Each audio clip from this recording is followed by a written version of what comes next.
The Catcher in the Rye is a novel written by J.D. Salinger, published in 1951. It is a coming-of-age story that follows the protagonist, Holden Caulfield, a troubled 16-year-old boy from New York City. The novel is known for its exploration of themes such as teenage alienation, identity, and the loss of innocence. Holden Caulfield narrates the story from a mental institution, where he is recovering from a breakdown. The novel begins shortly before Christmas when Holden is expelled from Pensy Preparatory School due to failing grades. Disillusioned with the adult world and feeling disconnected from his peers, Holden decides to leave school early and spend a few days wandering around New York City before returning home. Holden's adventures in New York City expose the reader to his unique perspective on life and his interactions with various characters. He encounters his former history teacher, Mr. Spencer, with whom he has an unsatisfying conversation.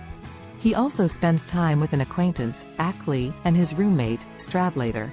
Holden's interactions with these individuals highlight his feelings of isolation and his struggle to connect with others.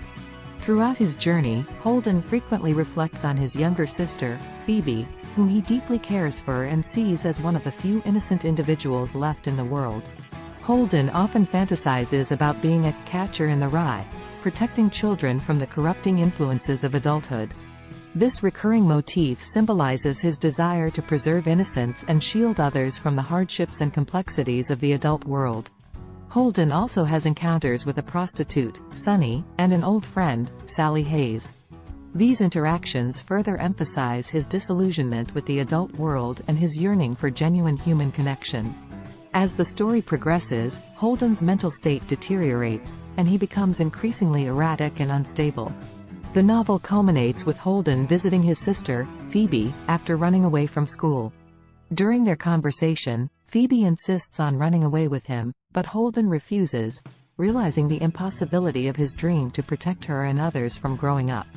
The Catcher in the Rye ends with Holden in the mental institution, reflecting on his experiences and recounting his desire to be a catcher in the rye. The novel raises questions about the challenges of transitioning from adolescence to adulthood, the loss of innocence, and the search for meaning and connection in an often alienating world.